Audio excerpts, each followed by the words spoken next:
Valentine's Day and things like that was really special. I know that he always made a point to do something special for her, and always got her something special, and it was usually something he made or something he put a lot of work into or thought into. I remember my mother talking to me about dating and her talking to me about finding someone with integrity. That was such a big word.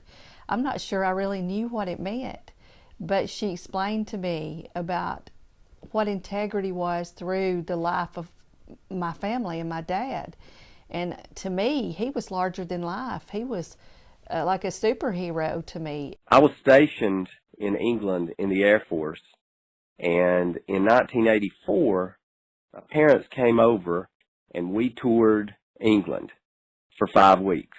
We went to Stratford-upon-Avon, Shakespeare's birthplace, and we went through Anne Hathaway's cottage where Shakespeare courted his wife.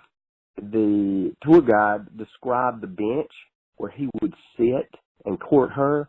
My dad got romantic with my mom and started quoting poetry. I just thought that was so special, I'll never forget it.